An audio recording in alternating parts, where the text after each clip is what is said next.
그럼 이제 여러분 모두 준비가 되신 것 같아서 본격적으로 토론을 시작해 보려고 합니다. 이제 첫 번째 주제 토론 시작하려고 하는데요. 첫 번째 주제 토론은 자료집 다 받으셨습니까? 자료집 옆에 딱 놓으시고 이제 시작을 해보려고 하는데요. 첫 주제 토론, 첫 주제는 한반도 평화 통일 체제입니다. 첫 주제에 대해서는 영상 발제 먼저 시청하시고 시작하도록 하겠습니다. 함께 시청하시죠.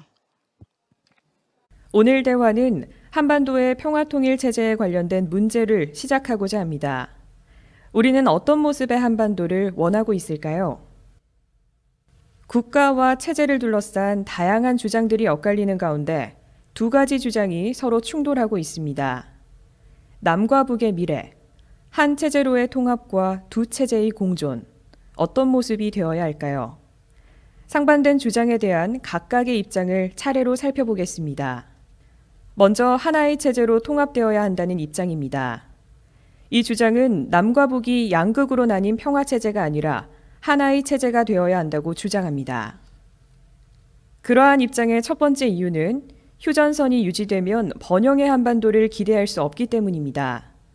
위로는 대륙, 아래로는 해양을 향하는 통일 한반도의 과감한 정책이 경제강국, 문화강국, 평화강국을 만들 수 있습니다.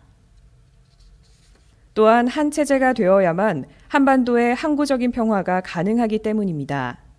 국경은 자국 이기주의를 부르게 마련이며 국가 이익을 둘러싼 갈등은 지속될 것입니다. 통일이야말로 실질적인 평화를 보장할 수 있습니다. 세 번째로 새로운 통일 강국의 기회를 놓칠 수 없기 때문입니다. 우리는 공통의 역사, 문화, 언어를 공유하고 있고 분단 상황에서도 통일 의지를 다져왔습니다. 새로운 통일 강국이 될 수 있는 기회를 잡아야만 합니다. 마지막으로 통일 한반도는 글로벌 국가로의 발전을 가져오기 때문입니다. 지정학적 이점, 국방비 등 사회 비용 절감, 내수 시장 활성화, 자연자원의 통합적 이용 등의 기회는 글로벌 강국의 밑거름이 될 수 있습니다. 영구 분단은 또 다른 고통과 불편을 낳게 될 것입니다. 한반도는 하나의 체제로 통합되어야 합니다. 다음은 상반된 입장을 살펴보시겠습니다. 두 체제가 공존해야 한다는 입장입니다. 이 주장은 어느 한 체제에 대한 흡수 통합이 아니라 평화로운 공존이 되어야 한다고 주장합니다. 그러한 입장의 첫 번째 이유는 남과 북이 이미 오랜 기간 두 세대 이상 다른 체제 속에서 살았기 때문입니다. 남과 북 어느에게도 익숙한 삶의 방식과 체제를 포기시키고 다른 체제를 강요할 수 없습니다. 또한 두 체제가 공존하는 길을 찾는 것이 우선시 되어야 하기 때문입니다. 남과 북은 여러 합의에서 서로의 체제를 인정했고 국제사회 역시 남과 북 각각의 주권을 인정하고 있습니다. 공존과 공동 번영의 길을 찾는 것이 우선입니다. 세 번째로 공존의 지향이 꼭 통일의 포기를 말하는 것은 아닙니다. 평화와 남북교류의 진전에 따라 국가 연합을 이루면 두 체제가 공존하는 1단계 통일을 달성하는 것입니다. 한 체제로 통합하는 것은 그 이후에 맡겨도 늦지 않습니다. 마지막으로 인위적인 흡수 통일은 기회보다는 비용과 재앙을 부르기 때문입니다. 한국 전쟁은 인위적으로 서로를 통합하려는 시도가 부른 비극이었습니다. 우리가 한 체제로의 통합을 강조할수록 북한은 더욱 강경한 태도를 보일 것입니다. 상대 체제를 존중하고 흡수 통일을 포기할 때 협력과 평화를 기대할 수 있습니다. 남과 북은 두 체제가 공존해야 합니다. 네, 감사합니다. 영상에서 보신 것과 같이 한반도의 미래상, 평화 통일 체제에 대해서는 다양한 입장들이 있습니다. 그래서 이번에는 서로 상이한 입장을 가진 두 분의 전문가들을 모시고 의견을 들어보려고 합니다. 이 발제를 들어볼 텐데요. 전문가들의 발제 내용은 어디까지나 우리 시민참여단 분들의 토론을 돕기 위한 네, 참고 정보입니다. 각각 상이한 의견을 가진 두 분의 전문가들을 모셨지만 각 진영이나 어떤 기관, 단체를 대표하는 의견은 아닙니다. 이 점 참고해서 들어주시기 바랍니다. 전문가들의 발표가 끝나고 나면 분임 토의를 통해서 질의응답 시간을 갖도록 하겠습니다. 전문가분의 발제를 들으면서 내 어떤 의견을 내기 위해서는 혹시 내가 필요한 정보는 어떤 것인지, 내가 확인하고 싶었었던 것은 어떤 것인지, 궁금증이 생긴 건 어떤 건지 생각하시면서 발표를 듣도록 하겠습니다. 그럼 먼저 동국대 박순성 교수님 모셔보려고 하는데요. 네, 아까 우리가 인사하는 것을 연습을 못해서 한번 연습을 해보려고 하는데, 오늘 이제 온라인으로 참여하시고 대부분 마스크도 착용하시고 저희가 마이크를 또 원활한 진행을 위해서 꺼놓다 보니까 조금 박수를 치거나 이런 것들이 소리가 들리지 않습니다. 그래서 한번 발제자분들이 나오실 때 환영하는 의미로 이렇게 손을 한번 흔들어 보려고 합니다. 연습 한번 해볼까요? 네, 손 한번 흔들어 주시겠어요? 예, 감사합니다. 그럼 이제 동국대학교의 박순성 교수님 모시도록 하겠습니다. 네, 손인사로 환영해 주세요. 네, 감사합니다. 발제 시간은 10분입니다.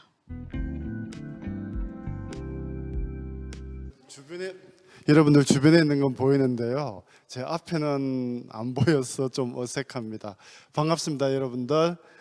예, 그러면 지금부터 제가 여러분들에게 이야기할 내용은 한반도의 미래상인데요. 제가 마이크 카메라 밑에 있고 제가 봐야 될 건 좀 위에 있어서 약간 눈길이 좀 이상할 것 같습니다. 조금 전에 여러분들에게 들려드렸던 내용은 보니까 우리가 당장 통일을 좀 지향해서 나아가야 되는가, 아니면 평화 공존을 좀 해야 되는가, 이런 데 대한 이야기들이 오늘의 논쟁인 것 같습니다. 그러니까 한반도 미래상 과연 한 체제로의 통일인가 아니면 평화 공존인가, 이런 주제를 가지고 오늘 이야기를 하게 될 것 같은데요. 저는 여러분들에게 오늘 좀 드리고 싶은 말씀은 과연 이러한 일종의 쟁점이죠. 논쟁이 정말 제대로 된 쟁점인지 의견 대립인지 이런 것들을 여러분들이 좀 수기를 해주시기를 부탁드립니다. 우리가 사회적 대화를 하는 주요한 이유는 어떤 합의를 구하는 것도 있지만 자기 자신을 성찰해서 최대한 상대방과 내가 생각이 다른 사람들이 어떻게 좀 생각이 비슷하도록 할 것인가를 찾아내는 거잖아요. 그런데 찾아내는 가장 좋은 방법은 진정으로 우리가 대립된 의견을 가지고 있는지, 아니면 그게 잘못된 대립인지, 이런 것들을 밝혀내면 좋지 않을까, 이런 생각으로 오늘 이야기를 해보려고 합니다. 처음에 이야기가 좀 많이 길어졌는데요. 제가 드리고 싶은 이야기들, 지금 보면 여러분들 화면 지금 보이시나요? 위에 보면 4가지 주제를 가지고 여러분들에게 전달하려고 하는데요. 첫 번째는 남북 관계에 대한 성격의 문제를 좀 이야기하고, 그리고 나서 이 남북 관계를 한반도 문제라는 관점에서 우리가 어떻게 남북 관계를 잘 해결하고 현재 한반도 상태보다 좋은 상태로 나갈 것인가 하는 이런 주제를 가지고 좀 이야기하고요. 그런 상태에서 가장 좋은 방법으로서 평화 통일이 있겠죠. 그래서 평화 통일을 위해서 통일 대비를 해야 된다 하는 이런 데 대한 관점을 좀 평가해보고, 그리고 나서 평화 공존에 대한 이야기를 좀 해보려고 합니다. 지금 현재 남북 관계에 대해서는 공식적으로 이렇게 2개의 관점이 존재하는데요. 우리가 1991년 9월에 유엔에 남북이 대한민국과 조선민주주의인민공화국이라는 공식 명칭으로 2개의 국가로 가입을 했습니다. 그러니까 국제사회에서 우리는 2개의 국가인 거죠.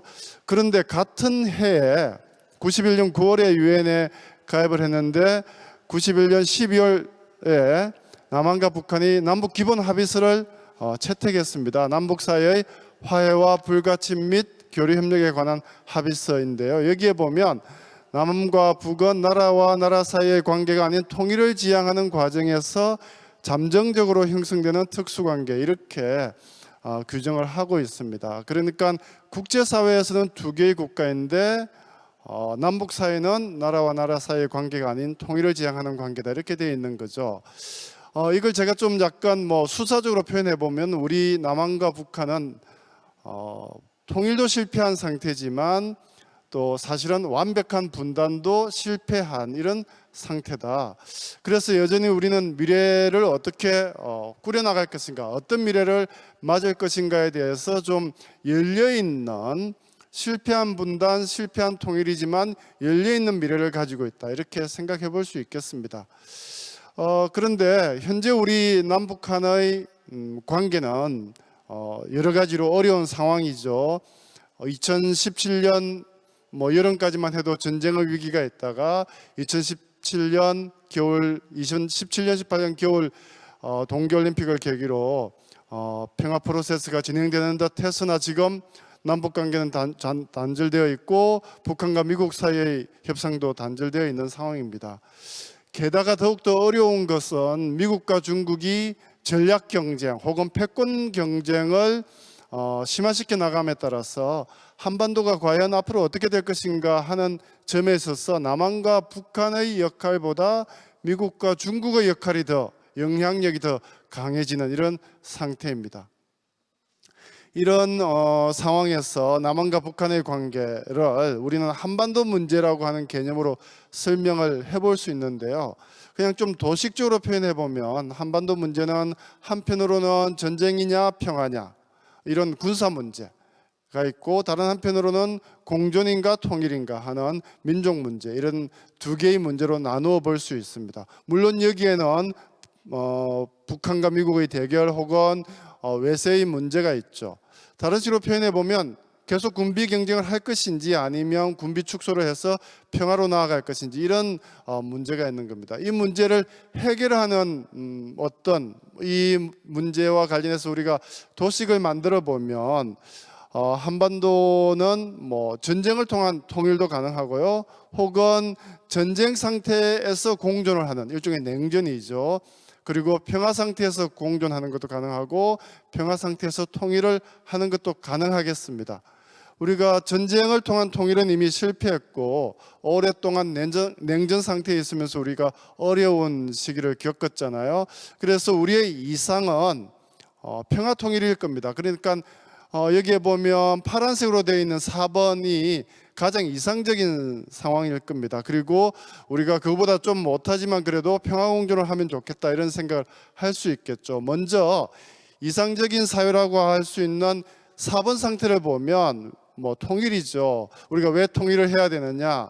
하나의 민족이기 때문에, 그리고 분단 모순을 극복하면 좀 더 강한 국가가 될 수 있기 때문에 우리가 통일을 하면 좋겠다. 그렇지만 전쟁을 통한 통일은 안 되고 평화를 통한 통일이 좋겠다, 이런 이야기를 많이 하고 있습니다. 그런데 통일이 쉽지 않죠.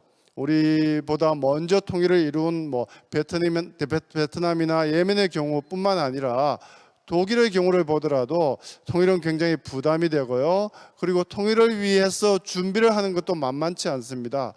더욱더 어려운 것은 자칫 잘못해서 통일을 추구하다 보면 오히려 현재 상태보다 더 나쁜 상황으로 갈 가능성이 있다. 그걸 우리는 역사적 역행이라고 하는데요. 미중 전략 경쟁이 심화되고 있는 상황에서 우리가 혹시 통일을 독일식으로 북한 주민이 통일을 원해서 남한과 합치려고 한다고 하더라도 아마 중국이 가만히 있지 않을 가능성이 있고요. 그런 의미에서 보면 지금 당장 우리가 통일을 준비하고 만들어 나가려고 노력하는 것은 오히려 더 부작용이 많지 않을까, 이런 생각을 해봅니다. 이런 점에서 우리는 좀 현실적인 통일 구상이 뭐가 있을까? 그것이 오늘 제가 조금 그래도 좀 찬성하는 쪽으로 평화공존이라고 할 수 있겠습니다. 점진적이고 단계적으로 평화로운 관계를 만들어서 남북이 대화 협력을 하고 교류 협력을 하다 보면 자연스럽게 통일이 오지 않을까, 이렇게 이야기하는 거죠. 그러니까 평화공존은 결코 통일을 거부하는 태도는 아니고, 우리가 미래라고 했을 때 아주 먼 미래, 그리고 중간 정도의 미래, 짧은 미래를 생각한다면 앞으로 한 5년에서 15년, 좀 길게 봐도 20년 정도는 우리가 평화공존을 목표로 남북관계를 만들어가고, 뿐만 아니라 한반도 문제를 우리가 우리의 힘으로 해결할 수 있는, 특히 미중 패권 경쟁 하에서 외세의 영향력을 좀 극복해 나가면서 우리가 통일을 해나가는 힘을 기를 수 있지 않을까. 통일의 과정은 남한도 변해야 되지만 북한은 더욱더 또 많이 변해야 되고 경제적으로도 큰 변화를 겪어야 됩니다. 이런 상황에서 우리가 무리하게 통일을 추진하는 것은 오히려 현명하지 못하다, 이런 생각을 해봅니다.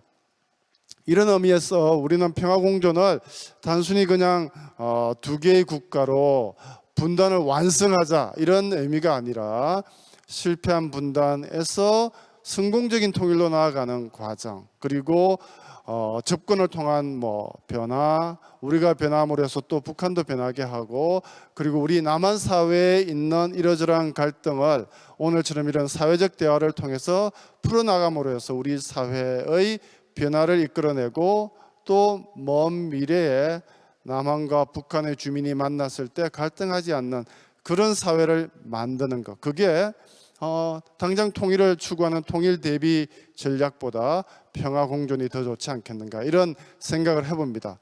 그래서 통일은 기다리지 않아도 마침내 남북 민중의 실질적 접근으로 어물어물 오고 말리라, 이런 말씀을 드리는 것으로 저희 발표를 마치도록 하겠습니다. 감사합니다.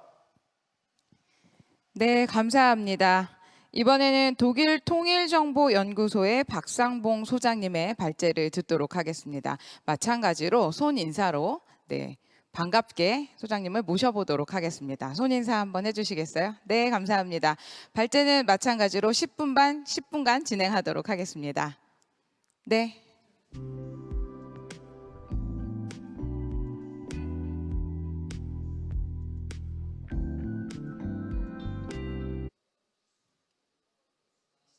네, 안녕하세요. 박상봉입니다.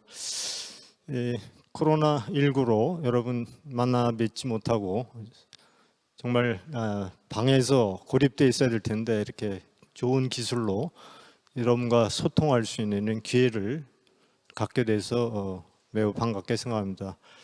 저는 일국 이체제의 통일을 원하고 있는데요. 그 이유는 평화 통일은 굉장히 중요하죠. 그건 우리의 헌법 정신이기도 합니다. 하지만 평화 통일은 하나의 필요 조건이라고 볼 수 있죠. 평화 통일 플러스 자유 통일, 자유민주 통일, 그것이 이제 둘이 합쳐져서 필요 충분 조건이다, 이렇게 생각합니다. 왜 자유를 포기할 수 없을까요? 평화 통일만큼 중요한 것이 뭘까요? 70년 분단 기간 동안 북한 주민들이 누리지 못했던 정치적 자유, 경제적 풍요로움, 그리고 인권이죠. 이 세 가지 빈 공간이 바로 자유, 경제적인 풍요, 그리고 인권을 회복할 수 있어야 된다. 이것이 통일의 진정한 의미라고 생각합니다. 그런 의미에서 우리 헌법 정신도 자유민주 통일과 그리고 평화 통일을 주장하고 있는 것이죠. 이런 의미에서 한 체제의 통일이 반드시 필요하다. 왜 그럴까요? 북한과 같은 공산주의 체제 하에서 국민의 어떤 자유라든가 그리고 경제적인 풍요라든가 인권이 보장되지 못하기 때문입니다. 이것은 어떤 공허한 얘기가 아니라 현실적으로 드러난 사실들이죠. 과거 공산권에서 나타나는 그런 현상들이 우리가 그걸 잘 보여주고 있다고 생각합니다. 일국 이체제, 그러니까 일체제의 통일이 아니고 그 일국 이체제의 통일을 지향하는 그러한 얘기들이 많이 나오고 있습니다. 또 그것이 평화 통일로 가는 길이라고 주장하는 사람들도 많죠. 설득력이 있다고 생각합니다만은 좀 더 깊이 들여다본다면 과연 그것이 현실성이 있는가 하는 의문을 제기하게 됩니다. 일국 이체제는 이론적으로 신기능주의 통합 이론에 근거를 하고 있는데요. 2차 대전 직후에 소위 유럽에서 만들어진 이론입니다. 전쟁을 하도 치르다 보니까 이런 이론이 만들어졌는데요. 정치적인 통합을 이루기 전에 비정치적 분야, 즉 체육, 문화, 경제와 같은 교류 협력을 활성화하다 보면 상호 신뢰가 생기고 그로 인해서 정치적 통합도 이루어갈 수 있다. 이것이 신기능주의적 통합 이론입니다. 이 이론에 근거해서 추진하고 있는 것이 바로 EU죠. EU, 유럽 통합입니다. 지금 27개 회원국이 있는데, 그런데 이 이론은 모두 어떤 체제에도 적용되는 것이 아닙니다. 이 이론에 요구하는 것은 바로 통합 이론에 적합하기 위해서는 통합되어야 할 나라들이 적어도 자유민주주의 시장 경제를 기본적으로 갖춰야 된다는 조건입니다.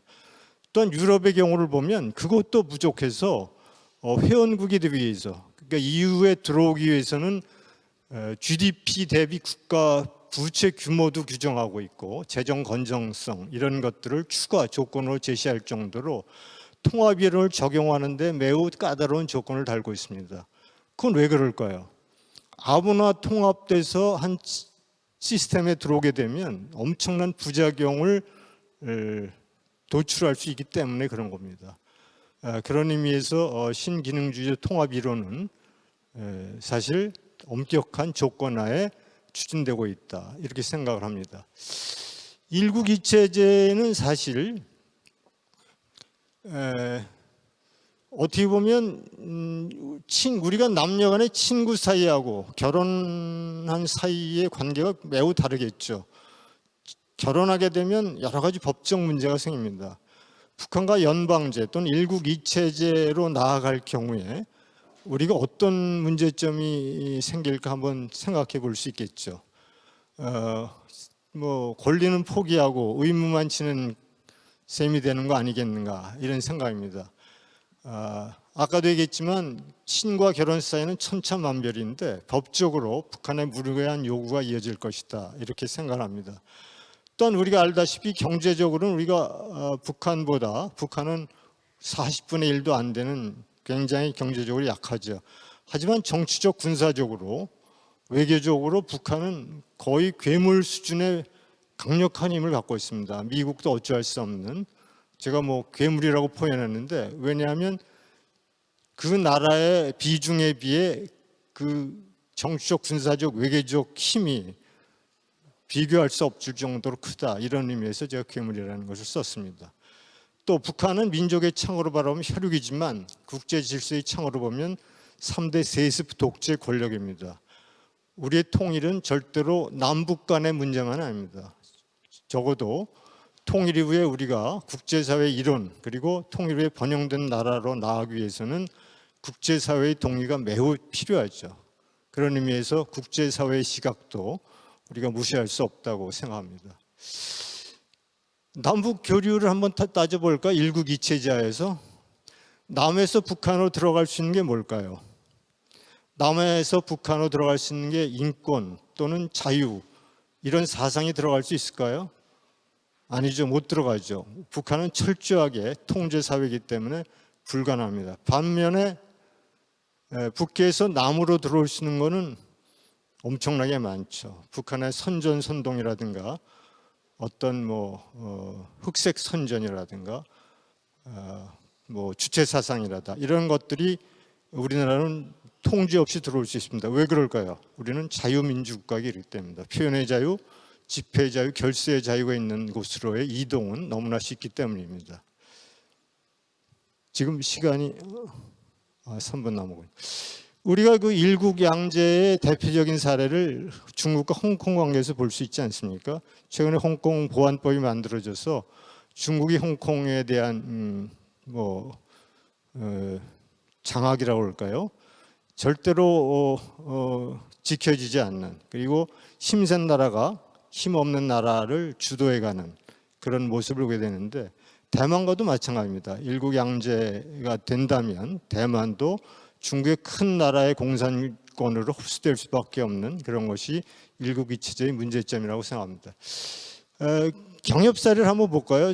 2008년도에 중동의 오라스컴사 자유리스 회장이 대북 진출하게 됩니다. 2008년도에 부터 4년 동안 4억 달러를 추적해서 이동통신 사업을 구축하게 됩니다. 그렇지만 지금은 송금도 못하고 그리고 투자금도 회수할 수 없는, 정말 지금은 어떻게 철수하고 싶어도 철수하지 못하는 이런 상태로의 지금 자이루스 회장입니다. 이 오라스 검사는 중동의 분쟁 지역에 들어가서 엄청난 수익을 낸 그러한 경험 있는 그 회사인데도 북한에 들어가서 이런 어려움을 겪고 있습니다. 남북 경험의 문제점이 바로 이런 것들이죠. 결과적으로 일국 이체제는 김정은 독재 일가에 대한 면죄부를 주는 행위이고, 통일 시점에서의 평화 통일이지만 통일 후 상황은 매우 불투명합니다. 일국 이체제일 경우에 통일 국가의 체제가 매우 앞으로 평화 통일이 문제가 아니라 그 이후 만들어갈 통일이 매우 위험하다, 이런 생각을 합니다. 그리고 통일 과정에 공산 독재 세력의 합법적 참여가 가능하기 때문에 불법 및 구습이 유지될 수 있다, 이렇게 생각을 합니다. 결론적으로 통일은 그 시점이 아니라 통일 후가 매우 중요하다. 즉 통일한국의 미래를 좌우하는 역사적 과제가 통일이다, 이런 생각을 합니다. 따라서 자유민주적 시장경제적 통일은 타협의 대상이 아니라 최소한의 조건이다, 이런 생각을 하게 됩니다.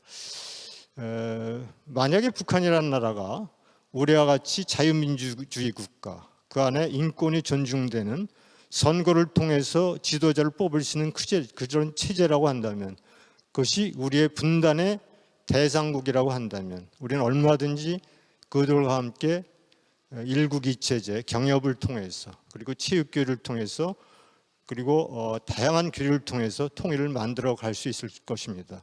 하지만 그 체제가 독재 체제고 북한 주민들의 고통을 방치하는 그런 체제 안에서 소위 세습이라는 이유로 대물림해서 권력을 유지하는 그런 체제와의 일국이 체제, 그리고 상호 존중하는 체제로의 통한 정치적 통일은 매우 위험하다, 이렇게 말씀드릴 수 있겠습니다. 감사합니다.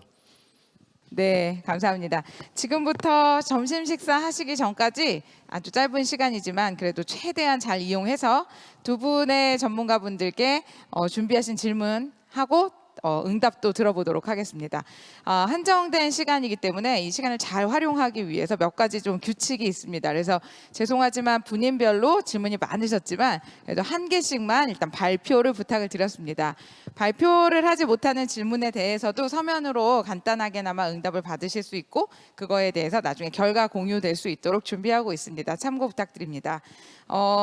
발표를 하기로 약속하신 분임원들께서는 조금 준비를 해주시면 됩니다. 준비를 잘 해주시고요. 스스로 마이크를 이렇게 끄시고 시작을 하셔야 되기 때문에 저는 1조부터 갈 거거든요. 그래서 1조부터 제가 발표자를 모실 때 당황하지 마시고 마이크 딱 끄시고 마이크 딱 켜시고 이제 질문을 주시면 되겠습니다. 먼저 저는 1조에서 5조까지 공통 질문 주시면 이 공통 질문에 대해서 박상봉 소장님 답 주시고, 그 다음에 박순성 교수님 답 주시기로 하겠습니다.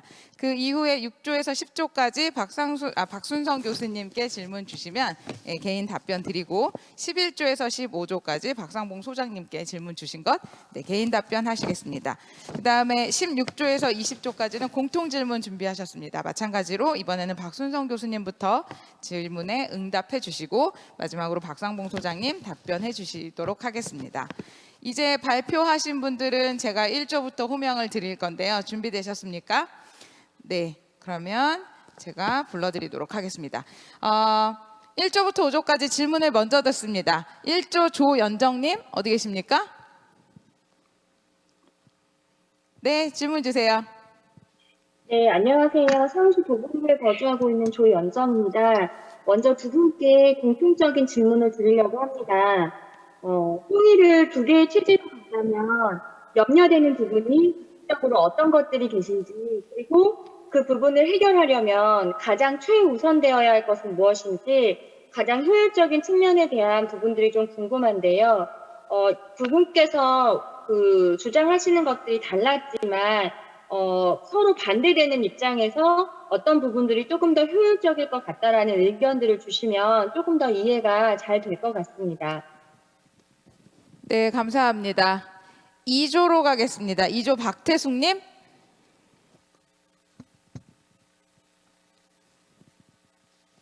네, 말씀하세요. 네, 안녕하십니까. 2조 박태숙입니다. 저는 주부이자 직장인이고 엄마입니다. 이 통일에 대한 어떤 염원은 많습니다만 아직까지 저희가 그 사회적으로 이렇게 자본주의로 살아왔었고 수십 년간을, 그런데 갑자기 통일이 되면은 일단은 이념적인 어떤 상황이 너무나 다르게 수십 년을 살아왔는데 그 어떤 경제적인 여건들이 서로 다른 사회에서 살아왔어요. 그러면 우리가 독일이 힘든 부분을 너무 많이 봤고요. 그러면은 경제적인 여건들이 우리 이 대한민국 남한에 있던 국민들은 그거를 견뎌낼 수 있을까?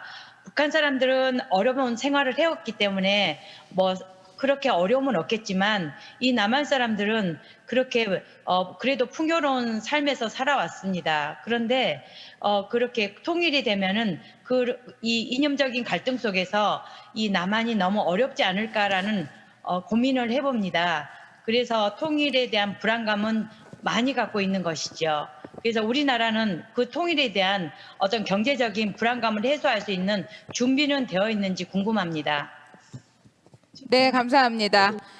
저는 이제 3조 김영숙님 모셔볼 건데, 네, 질문을 주시기 전에, 네, 한 가지 부탁 말씀드립니다. 이 질문을 여러 개를 듣고 답변을 한꺼번에 해주셔야 되다 보니까 조금 간결하게 우리가 어떤 것을 궁금해 했는지 딱 문장으로 질문을 부탁을 드리도록 하겠습니다. 그럼 이제 저는 3조 김영숙님 모셔볼까요? 네, 안녕하세요. 저는 이제 두 분께 공통 질문 드리고 싶은 게, 저희 쪽에서 이제 뭐 개성공단이나 철도, 뭐 의료지원 같이 저희 쪽에서는 북한에 많은 지원을 하고 있는데, 북한에서는 거기에 대해서 사실 크게 별다른 반응이 없었고, 오히려 뭐 군사도발이라든가 이런 쪽으로 저희를 도발하는 경우가 사실 더 많이 있어 왔거든요. 그리고 이런 태도를 취하는 북한을 보면 정말 북한도 통일을 원하고 있는 건지 북한의 속마음도 좀 많이 궁금하고요. 한편으로 이제 우리나라가 정부만 이제 노력을 하고 있는 건 아닌지, 북한도 이런 상황에 대해서 평화 체제를, 그러니까 북한에서 이런 식으로 저희한테 취하고 있는 태도를 봤을 때 이런 상황에서도 우리가 평화 체제로의 전환이 가능하다고 보고 계시는지에 대해서 궁금합니다. 네, 감사합니다. 4조 홍종화님. 안녕하세요. 4조의 홍종화입니다. 저희는 전 조원의 의견을 모아서 두 분께 질문 드리겠습니다. 저희 조에서는 급박한 통일보다는 일국 이체제로 가다가 자연스럽게 동질성을 회복해서 상호 협력하다가 20, 30년에 통일하는 것을 바라고 있습니다. 일국 이체제가 되면 북한의 선동만 되고 주체 사상이 남한에 전파된다고 했는데 남한의 K-팝, K-드라마가 전파되고 북한 주민의 생활이 향상이 통일의 동력이 된다고 생각하는데 두 분의 생각은 어떠십니까? 네, 감사합니다. 5조 엄인혜님.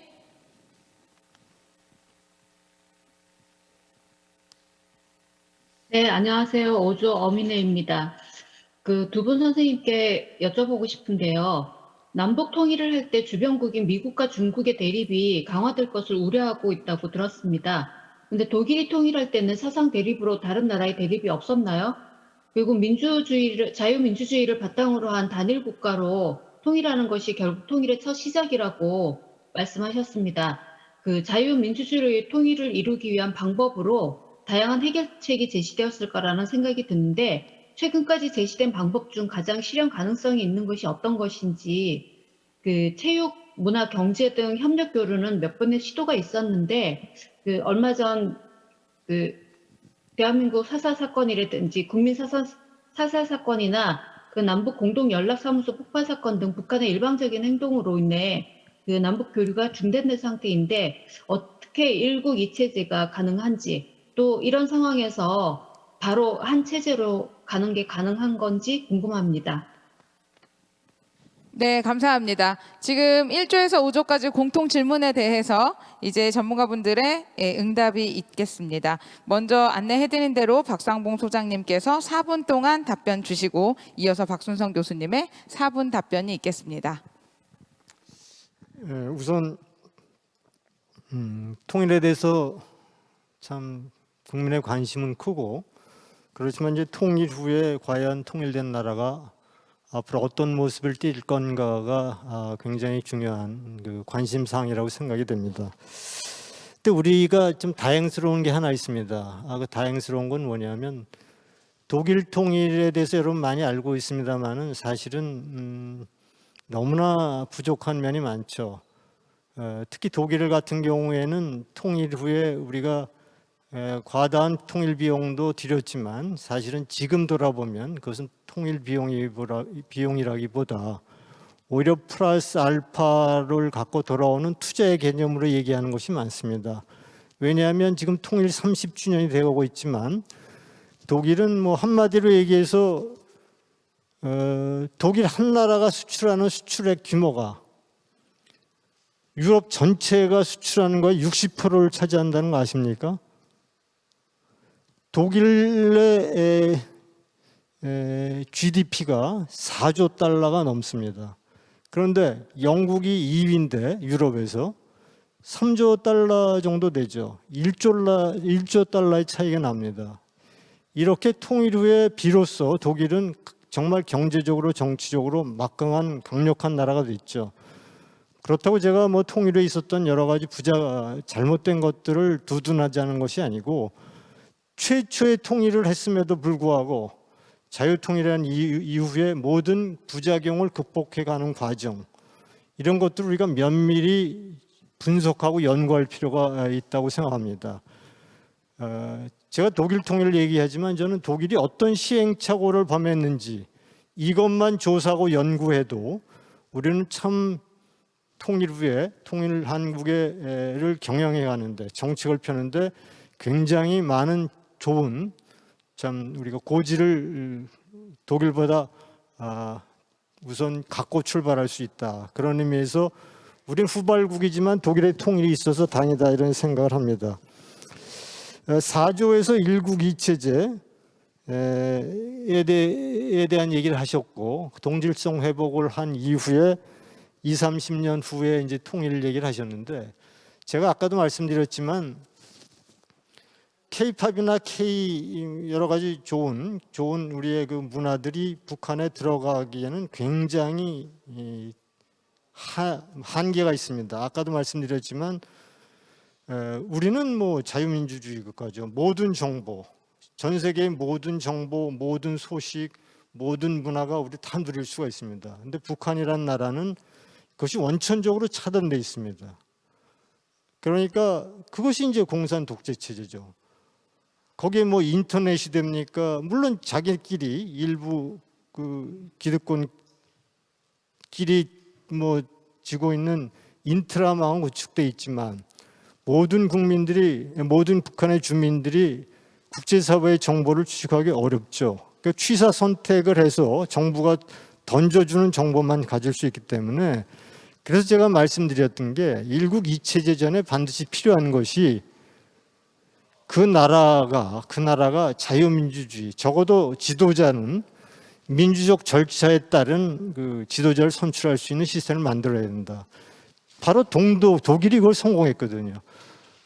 통일 전에 동독의 자유선거를 통해서 지도자를 선출하도록 그렇게 해서 호네카가 아주 민주적 절차에 따라서 물러나고 새로운 민주적 절차에 따른 지도부가 선출됐고 그들과 함께 통일을 논의했던 것이 독일의 사례다, 이렇게 말씀드리고 싶습니다.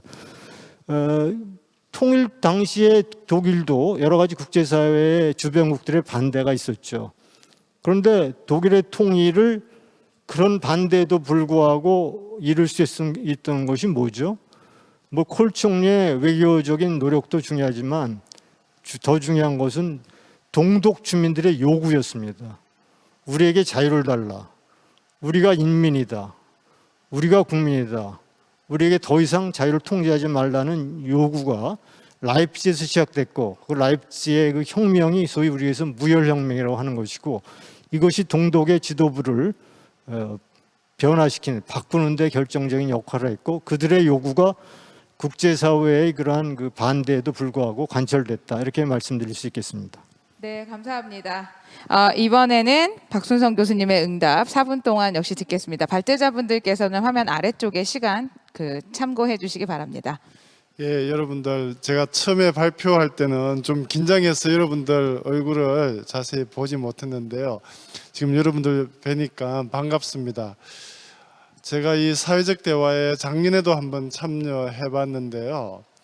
올해 이렇게 하니까 훨씬 더 긴장되네요. 여러분들은 훨씬 더 편해 보이고요. 좀 약간 불공평하지 않습니까? 여러분들 저희들이 좀 긴장해 있다는 것 좀 양해해 주시고요.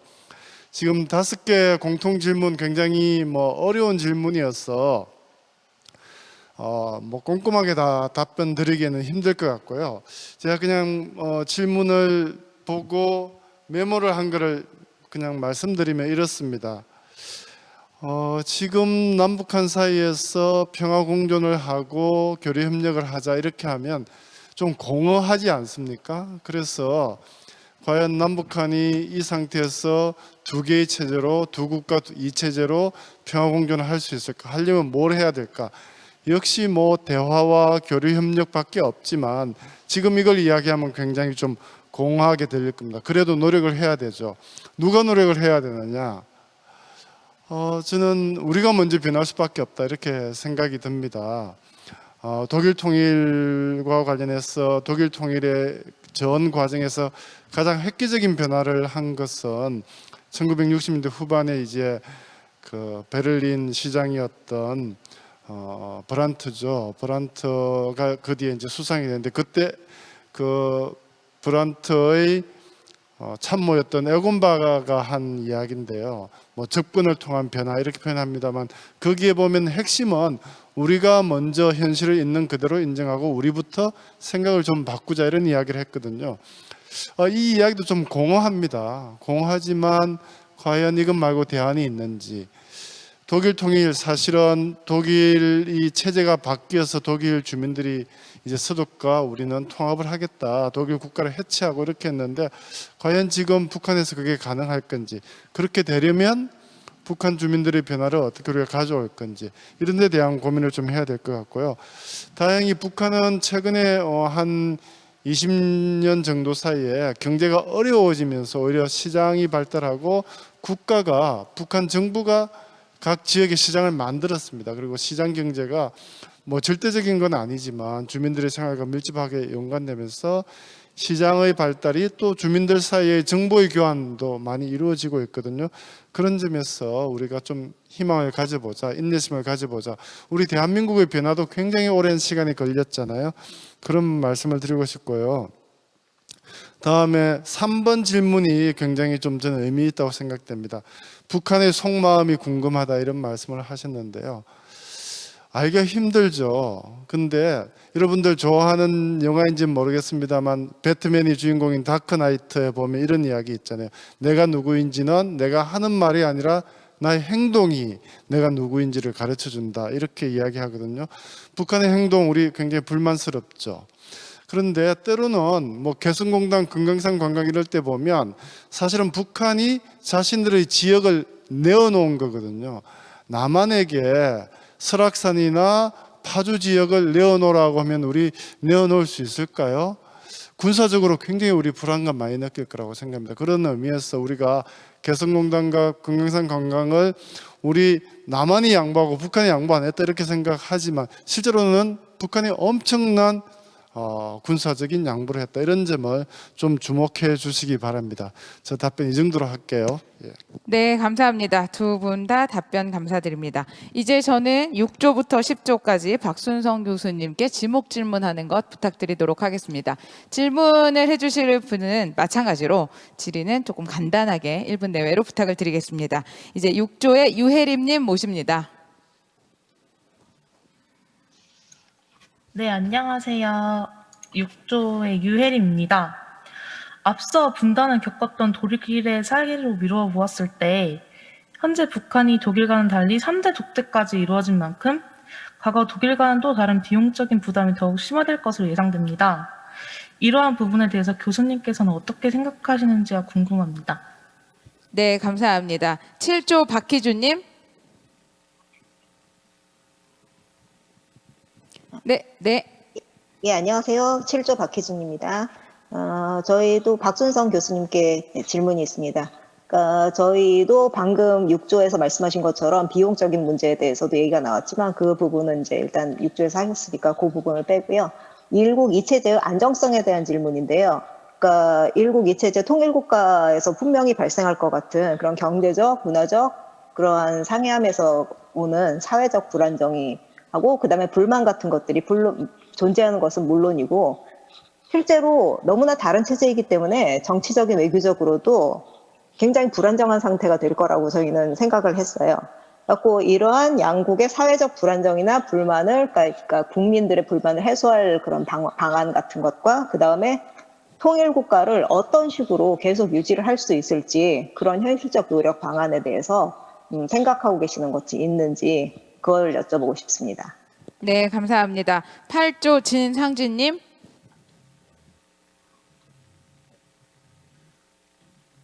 예, 안녕하십니까. 8조의 진상기입니다. 저희 조에서 선정된 질문을 드리겠습니다. 박순성 교수님께 드리겠습니다. 한반도 문제와 미래 전망을 위한 분석의 군사 문제와 민족, 외교 문제가 있습니다. 어떤 문제가 먼저 해결되는 것이 바람직하다고 보시나요? 통일 비용 등 문제는 어떤지, 공존 체제를 가려면 어떤 분야를 가장 우선시해야 하는지를 질문 드리겠습니다. 네, 감사합니다. 9조 이명석님. 네, 9조 이명석입니다. 박순성 교수님께 질문을 드리겠습니다. 처음에 얘기하실 때 우리가 이제 완전한 분단이 안 됐다라는 얘기를 좀 하셨는데, 요거에 좀 비춰서 봤을 때 지금 뭐 1국가 2체제 이런 거 이제 얘기를 하고 있는데, 2국가 2체제처럼 아예 이제 우리 완전히 그냥 다 마무리를 하고 서로 이제 서로의 갈 길을 좀 간다. 그러니까 서로 간에 완벽한 국가로 다 각자 인정을 하고 군사적 안정 조치나 뭐 외교적 통행이라든가 이런 거를 하면서 접근하는 방법은 또 없는지 이게 좀 궁금합니다. 네, 감사합니다. 10조 심성용님. 예, 안녕하십니까. 저는 10조의 심성룡입니다. 저희 분의 질문은 박순성 교수님께 점진적이고 단계적인 접근을 하는 것이 필요하다고 하셨는데 북한이 동의할 것인가? 그리고 공무원 살해와 시신 훼손을 한 상태이고 앞으로도 재발될 가능성이 있는데 이대로도 통일이 가능하신지 그걸 여쭤보고 싶습니다. 네, 감사합니다. 지금까지 5조의 질문에 대해서 박순성 교수님께서 6분의 시간을 사용해서 응답 주시겠습니다. 교수님. 예, 좋은 질문 감사드립니다. 좋은 질문이라고 하는 건 답변자에게 굉장히 고통을 주는 질문이잖아요. 그런 제가 뭐 제 생각을 좀 아주 체계적이지는 않지만 말씀을 좀 드려보려고 합니다. 3대 세습 말씀하셨잖아요. 아마 전 세계적으로 보면 뭐 이런 국가들이 굉장히 많죠. 사실 뭐 왕정 국가를 하고 있는, 그러면서 직접적으로 통치를 하는 국가 굉장히 많이 있습니다. 요르단 같은 경우에도 뭐 그렇긴 한데 사실 우리 남한 사회와 북한 사회는 뭐 그런 의미에서 정치적으로 엄청난 차이가 있잖아요. 저는 이런 의미에서 보면 우리 한국의 인내심 굉장히 중요할 것 같고, 우리가 어떻게 민주적 정치 문화를 만들었는가에 대해서 우리 경험을 좀 되돌아볼 필요가 있다, 이런 생각을 해봅니다. 북한이 3대 세습이기 때문에 동독하고 비교하면 더 우리에게 중대한 어려움이 있죠. 그런 의미에서 보면 역시 북한 체제의 변화를 우리가 인내심을 가지고 기다려야 되고 변할 수 있도록 우리가 좀 환경을 만들어주는 게 현명하지 않을까. 지금 당장 뭐 2년 안에 3년 안에 북한 체제가 해소되고 우리와 통일할 가능성도 낮지만, 그렇게 되어서 우리가 합쳐졌을 때 가져올 정치적 문화의 차이, 뭐 굉장히 쉽지 않을 것 같습니다. 우리 지금 한국 사회도 사실은 정쟁이라고 불리는 게 심각하게 정치적 비효율성을 가져오고 있지 않습니까?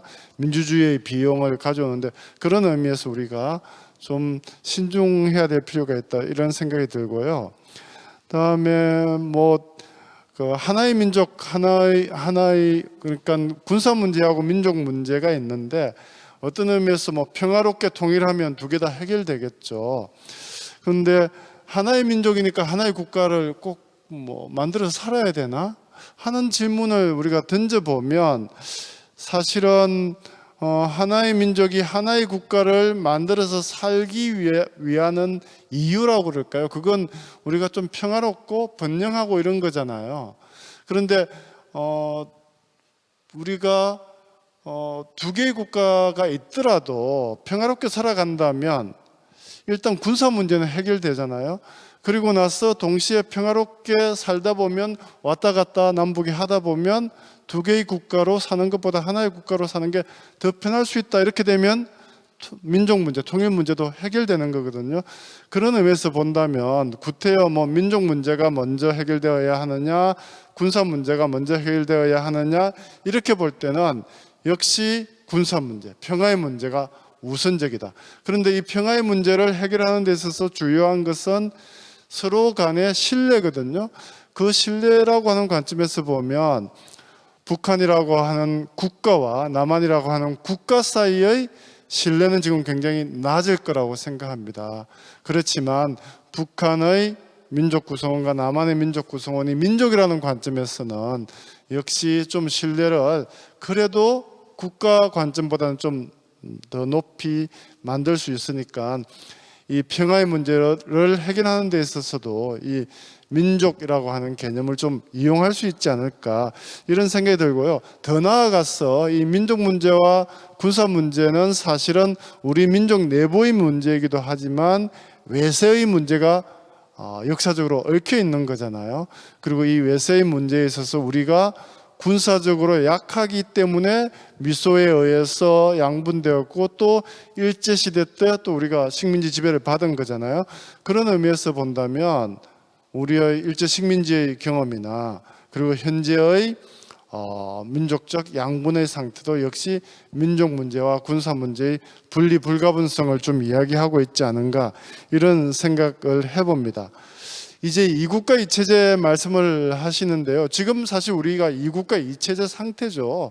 두 개의 국가이거든요. 그런데 나라와 나라 사이의 관계가 아니고 통일을 지향하는 잠정적인 특수관계다, 뭐 이렇게 이야기하고 있는 것은 두 국가이지만 민족이라는 것을 바탕으로 해서 국가를 좀 뛰어넘어 보자, 이런 이야기거든요.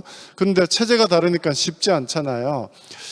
이거 어떻게 이 문제를 해결할 것인가, 이런 데 있어서 사실은 전문가들 사이에도 다양한 의견이 있습니다. 사실은 뭐 남한과 북한 사이에 경제적 교류 협력을 할 때 민족 내부 거래라고 해서 세금도 안 매기거든요. WTO 체제에서는 세금을 FTA를 맺지 않으면 매기게 되어 있거든요.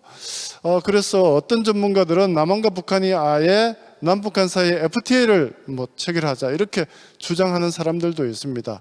그러니까 이국가 이체제일 때 국가 성격을 좀 강조하는 거죠. 어떤 사람들은 체제 변화가 더 중요하니까 북한 체제가 시장화가 되도록 만들자, 이런 사람들도 있는데, 지금 우리의 생각은 앞에서도 말씀드렸듯이 민족이라고 하는 공통 분모를 가지고 평화의 바탕을 만들고, 평화로우면 자연히 교류협력을 하게 되니까 교류협력으로 나아가서 시간을 가지고 통일로 가자, 혹은 반대로 교류협력을 하다 보면 더 평화가 굳건해지지 않을까, 이런 이야기를 하고 있습니다. 역사적 역행, 이건 뭐 우리 남한 내부의 남남 갈등 생각해 보셔야 되고요. 남북 간에 지금 쉽지 않잖아요.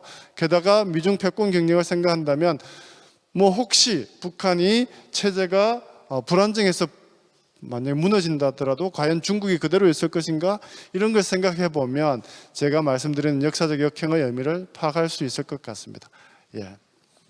네, 감사합니다. 이제 11조부터 16조까지 박상봉 소장님께 지목 질문 드리도록 하겠습니다. 11조 강경환님.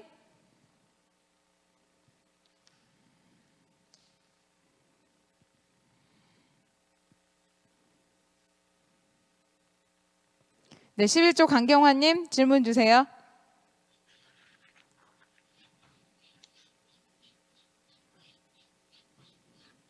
네, 11조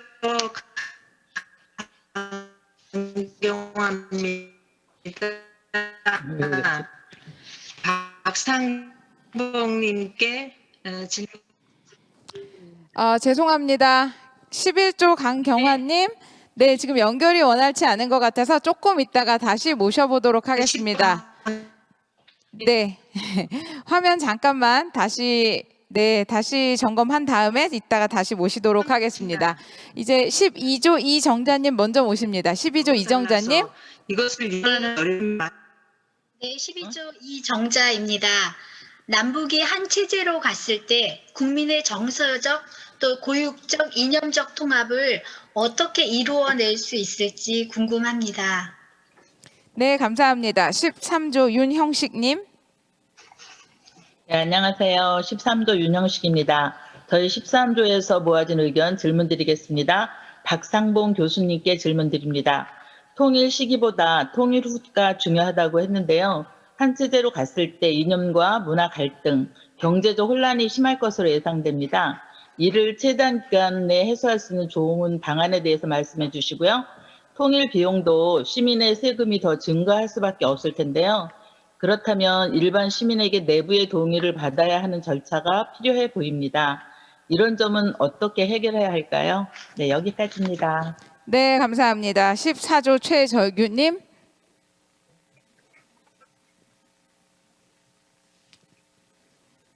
네, 14조 최절규님.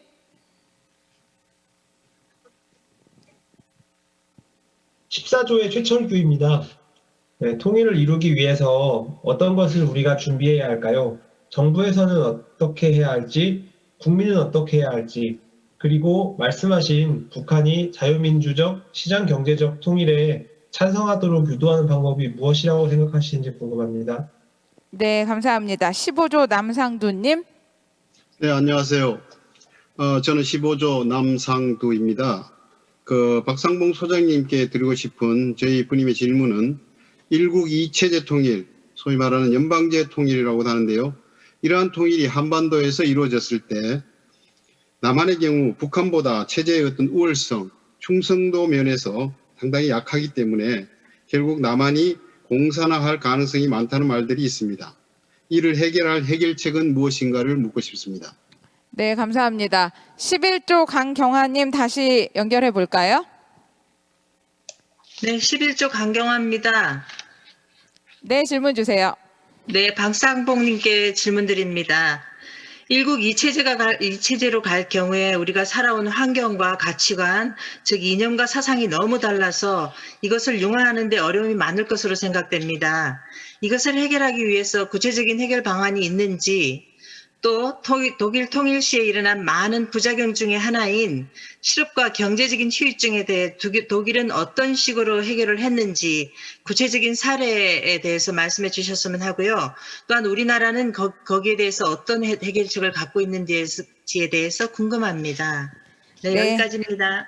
예, 감사합니다. 마찬가지로 박성봉 소장님께서는 6분의 시간을 사용해서 응답 주시도록 하겠습니다. 화면 좌측 하단에 시간 확인하시면서 응답 부탁드립니다. 11조에서 질문하신 내용을 우선 살펴보겠습니다. 통일된 이후에 사실은 독일이 어려움을 겪었던 것 아까 말씀해 주신 대로 실업 문제가 굉장히 컸습니다. 실업 문제. 이 실업 문제를 해결하기 위해서는 어떤 것이 필요할까요? 결국은 투자를 활성화하는 조치겠죠. 투자와 활성화하기 위해서는 해외 투자자들이 동독 땅에, 통일된 독일 땅에 투자할 수 있는 매력이 있어야 되겠죠.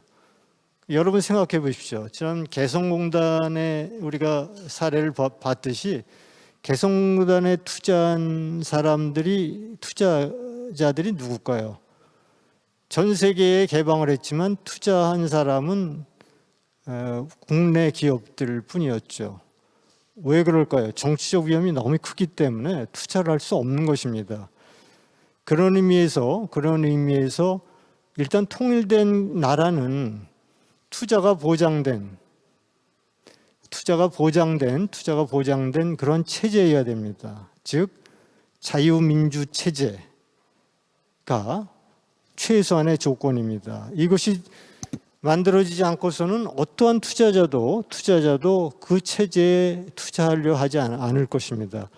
독일이 잘한 것이 바로 이런 것. 통일된 이후에 완벽한 제도를 갖추고 투자에 대한 투자 보장을 하고 그리고 인프라를 구축하고 동독에 투자할 경우에 이익을 얻고 그걸 환수할 수 있는 그런 제도를 갖추는 것이 굉장히 중요하다 이런 생각이 되고, 그런 의미에서 우리가 교류협력을 얘기하지만 원칙이 없는 교류협력은 매우 위험하다 이런 얘기입니다. 아까도 말씀드렸지만 교류협력이 북한의 체제 특성상 일방적인 교류협력, 그러니까 우리에겐 마음대로 북한의 선전선동이 주입되고 북한에는 우리의 최고의 가치인 자유의 가치, 인권의 가치, 민주의 가치가 북한에 전달하지 않는다면 그럼 절대로 그러한 북한이 변할 확률은 없죠.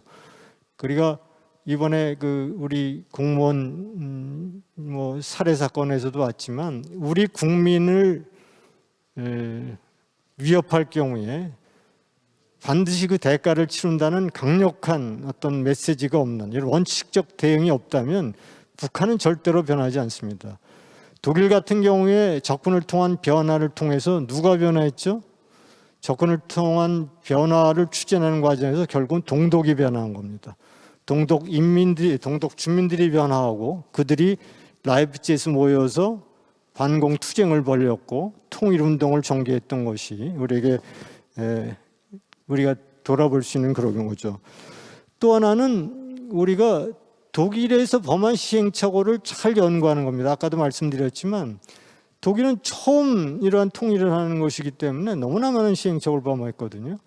이러한 시행착오를 잘 연구만 해서 우리의 반면 교사를 삼는다면 훨씬 좋을 것이다 이런 생각을 합니다. 아까도 말씀드렸지만 이러한 모든 우리의 목표, 통일된 이후에 보다 번영된 나라로 모든 국민이 통일된 8천만 우리 국민들이 모두 평화롭게 행복하게 살기 위해서는 아까도 말씀드렸지만 절대로 중요한 것이 자유민주 체제여야 된다는 것입니다. 독일의 유명한 경제학자, 이 체제 전환을 연구한 경제학자 울리 블룸이라는 학자가 이런 얘기를 했습니다. 북한이 핵과 미사일의 개발에 필요한 그러한 돈만 소위 IT 분야에 투자만 했어도 북한은 실리콘밸리를 능가하는 훨씬 훌륭한 나라로 됐을 것이다 이런 얘기를 했습니다. 그러니까 북한의 체제가 변하도록 북한의 지도자뿐만 아니라 우리가 북한 주민들과의 교류 협력을 강화해야 되는 것이 그래서 필요한 것입니다.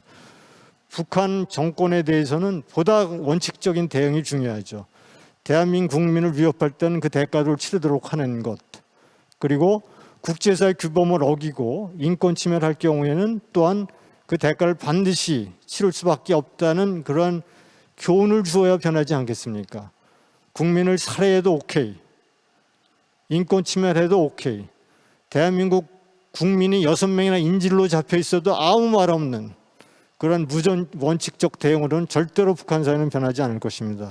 그런 의미에서 이러한 원칙 있는 대응과 교류협력에 만들어져 가는 그 과정에서 우리가 취할 태도들 이런 것들이 매우 중요하다 생각을 하고, 통일 이후에 우리의 정책은 아까도 말씀드렸지만 독일을 잘 연구하면 우리가 나아갈 방향을 잘 연구할 수 있습니다. 여러분, 우리가 신도시를 개발할 때 구도시를 개발하지 않습니다. 벌판, 황무지에 개발하는 것이죠. 북한이 지금 어렵고 힘들지만 오히려 황무지에서 날 수도 있습니다. 왜? 구도시를 개발하는 것은 비용이 이중으로 들기 때문입니다. 그런 의미에서 보다 긍정적으로 우리 원칙 있는 대응을 통해서 통일을 이루어 나간다면 훨씬 더 통일의 미래는 밝아진다 이렇게 말씀드리겠습니다. 감사합니다. 네, 감사합니다. 두 전문가분들의 답변 다 감사드립니다. 지금 점심시간이 약간 지연될 것 같아서 먼저 양해 말씀드립니다. 저희한테 한 8분 정도만 더 양보해 주시기 바랍니다. 양해 말씀드리면서 이제 16조부터 20조까지 공통 질문 다시 드리도록 하겠습니다. 16조 심유미님. 네, 질문 주세요.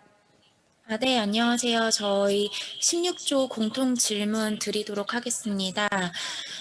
먼저 남북 체제가 평화적으로 통일을 할 때 과연 평화롭게 공동 번영의 길을 찾아갈 수 있는 국가 체계가 가능할지 궁금하고요. 또 통일로 갈 때 내부 역량 강화의 구체적 내용은 무엇일지 그거에 대해서 이제 답변을 듣고 싶습니다. 네, 감사합니다. 17조 강훈찬님. 네, 안녕하십니까. 17조 강훈찬입니다. 제가 드릴 질문은 우리가 통일을 위하여 노력하고 있는 점을 혹여나 북한에서 역으로 이용하고 있지는 않을지 궁금하고요. 남북 전이 다시 재발할 가능성은 전혀 없는지, 과연 평화 통일을 이룰 수 있는지 궁금합니다. 또한 우리는 평화 통일 이후, 그 이후에 대한 구체적인 대비가 어떻게 되어 있는지, 또 북한 내부에서 공개될 가능성은 없는지 궁금합니다. 네, 감사합니다. 18조 김한주님. 네, 질문 주세요. 네, 김한준입니다. 그 두 분 말씀 잘 듣고 있고요. 소장님, 교수님 두 분 다 이제 좀 이분법적인 통일 방법이나 이런 부분을 얘기를 해주셨는데, 이런 이분법적인 방법이 아니라 그 각각의 좋은 요소들을 바탕으로 통일이 이루어질 수도 있다고 생각을 합니다. 그래서 두 분이 생각하는 이런 좋은 이점들은, 각각의 좋은 이점들은 무엇인지 궁금합니다. 네, 감사합니다. 19조 김현정님.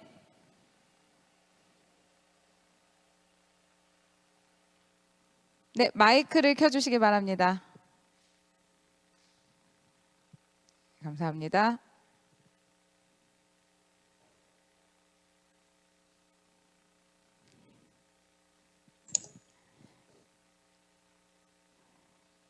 네, 아직 안 들려서요. 먼저 20조 오영동님 연결하고 오도록 하겠습니다. 천천히 마이크 켜주세요. 네, 20조 오영동님. 네, 질문 주세요. 네, 안녕하세요. 20조 오영동입니다. 20조 분인토의에 선정된 내용은 저희 공통질문에서 북한이 약속대로 비핵화해야 한다. 그런 내용을 약속을 했었고, 또 어떤 무력 시 도발 등을 급작스럽게 또 했었고, 어떤 태도를 바꾸기도 했었고, 그런 어떤 약속을 어기거나 이럴 때 신뢰관계를 해치는 행동에 대해서 약속 행동에 뒤따라야 하는 그 약속을 지키지 않았을 때 요구해야 하는 그 제한을 두거나 제약 조건을 거는 방법이 있을까요? 네, 감사합니다. 이제 19조 김현정님 다시 연결해 볼까요? 네, 두 분께 묻고 싶습니다. 뭐 1체제든 2체제든 평화적인 통일이라면 비핵화가 선행이 돼야 될 것 같은데, 북한의 강력한 군사적 외교적 힘이 결국 핵인데 북한이 핵을 절대 포기하지 않을 것 같고, 그리고 또 못할 거라는 생각이 듭니다.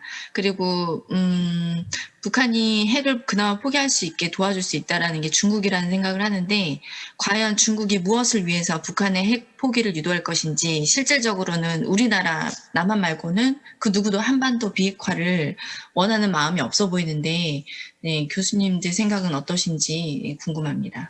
네, 감사합니다. 이제 이 공통 질문에 대해서 이번에는 박순성 교수님께서 먼저 답변 주시도록 하겠습니다. 네, 마지막 답변은 죄송합니다. 시간 관계상 3분으로 제한하겠습니다. 예, 굉장히 어려운 질문 역시 또 해주셨는데요. 북한이 신뢰를 깨는 행동을 했을 때 과연 우리가 어떻게 해야 되는가? 그렇다고 해서 만약에 북한이 무력 행동으로 우리를 침범하면 우리가 똑같이 무력으로 대응을 해야 될 건가? 무력 보복을 해야 될 것인가? 이런 어려운 선택이거든요. 어쨌든 평화적으로 해결하기 위해서는 우리의 인내심도 필요하지만 북쪽이 자신의 행동에 대해서 사과하고 반성하고 다시 재발하지 않도록 유도하는 게 더 중요하잖아요. 지금 이번 사건에서 과연 뭐 북한이 완벽하지는 않지만 사과를 했는데 앞으로 한번 사과한 다음에 다시 재발될 가능성은 조금 낮아진 거겠죠. 그런 의미에서 역시 무력 충돌의 해결을 평화적으로 하기 위해서는 우리가 어떤 태도를 가져야 될 것인가, 이런 데 대해서 조금 더 성숙된 우리가 고민을 해야 되겠다, 이런 생각이 듭니다. 북한 핵 문제 역시 우리의 문제죠. 그런데 저는 북한 핵 문제가 해결되어야만 다른 것들이 해결될 수 있다, 남북 대화가 될 수 있다, 이런 태도보다는 남북 대화를 통해서 혹은 북한 사회를 국제사회로 끌어내어서 북한의 핵 문제를 해결하도록 하는 게 더 좋은 전략이다. 그러기 위해서는 사실 남한의 노력뿐만 아니라 국제사회의 공통된 노력이 필요하잖아요. 그런 의미에서 지금 현재 국제사회가 대북 제재라는 방법을 쓰고 있는데 그것이 과연 효과가 있느냐, 제재를 통해서 국제사회가 목표를 달성한 적이 있는가, 이런 데 대해서 한번 검토를 해보기 바랍니다. 그리고 남한 내부의 이분법적인 접근 좋지 못하죠. 제가 처음에 말씀드린 것이 여러분들에게 우리가 오늘 이러한 토의를 하고 있는 것이 과연 진정한 이분법적인 서로 다른 관점인가, 아니면 사실은 이런 것들은 대립적 관점이 아니라 충분히 융화될 수 있는 그런 관점이고, 잘못된 대립은 사실은 풀어가자. 그런 의미에서 제가 먼 미래는 평화 통일을 바라지만 평화 통일을 위한 가장 좋은 방법은 평화 공존이다, 이런 말씀을 드렸습니다. 북한 붕괴 이야기 다시 나왔는데요. 북한 붕괴 지금 할까요? 북한이 붕괴하면 과연 그 붕괴가 북한 국가가 없어지는 걸까요? 북한 정권이 무너지는 걸까요? 체제가 바뀌는 걸까요? 북한이 붕괴하면 과연 중국이 그냥 있을까요? 중국과 미국 사이에는 한 20년 전부터 북한이 붕괴하면 평양을 기준으로 해서 북한을 이분해서 미국과 중국이 당분간 관리하자, 이런 논의도 오갔다고 그래요. 그런 의미에서 북한 붕괴에 대해서도 우리가 다른 관점들을 좀 가질 필요가 있다, 이렇게 말씀드리고 싶습니다. 네, 답변 감사드립니다. 이번에는 박상봉 소장님께서 마찬가지로 3분의 시간을 사용해서 답변 주시겠습니다. 사실 그동안 통일 논의가 이분법적으로 진행되어 왔죠. 보수는 보수끼리, 진보는 진보끼리의 통일 대화만 있었습니다. 근데 이제 지금 보면 우리가 지금 진행되고 있는 이런 프로젝트도 벌써 사회적 대화인데, 이것도 서로 가까워지는 그러한 그 과정이다, 이런 생각을 합니다. 저는 앞으로도 이런 서로 다른 견해를 가진 통일을 주장하는 사람들이 보다 많은 만남의 기회를 통해서 이 간격을 좁혀가면 훨씬 더 공통점을 발견하는 데 좋을 거라고 생각합니다. 일단 북한은 아까도 지적해 주신 대로 절대로 핵을 포기할 수가 없죠. 왜냐하면 핵으로 인해서 정권이 유지되기 때문입니다. 결국은 북한의 그 시스템을 둔 채로 평화 통일은 할 수 있습니다. 그렇지만 북한의 체제를 둔 채로 평화 통일 이룬 후에 통일 한국의 미래는 어둡기만 합니다. 그래서 결국은 평화 통일과 함께 자유 통일이 되어야만 그것이 필요 충분 조건을 갖추는 셈이죠. 바로 이러한 노력들을 저희가 해야 된다고 생각하고, 근데 북한이 막무가내 아닙니까? 그래서 저는 정말 유엔 중심으로의 국제사회의 협력을 통해서 북한을, 이 과정에서 중국이나 러시아가 많은 방해를 놓고 있죠. 하지만 정말 진정으로 우리의 노력이 국제사회 협력을 이루어간다면 결국 북한도 손을 들 수밖에 없지 않느냐. 북한도 정말 이러한 그 국제사회의 규범을 지키는 나라도 될 수 있지 않겠느냐, 이런 생각을 하고, 핵이 있어서 오히려 핵 때문에 북한이 몰락할 수 있다는 메시지를 계속 전달한다면 북한도 무작정 핵을 포기하지 않을까, 유지하지 못하게 될 것이다, 이런 생각을 하고, 또 하나 중요한 것은 교류협력의 대상이 북한 정권만 대상으로 해서는 안 됩니다. 가난한 많은 북한의 인민들, 저 황해도에서 황해북도에서 황해남도까지 모든 북한의 주민들을 다 우리의 교류협력의 파트너로 생각하라고 이러한 다양한 방법의 교류협력을 만들어야지 지금 시기에 북한의 정권만 혜택을 주는 교류협력으로는 절대로 북한은 변하지 않는다. 이런 말씀을 또 드립니다. 평화 통일만 갖고서는 절대로 통일한국의 미래는 행복하지 않다라는 말씀을 드리고 오늘 제 답변을 여기서 끝내도록 하겠습니다. 네, 감사합니다. 네, 감사합니다.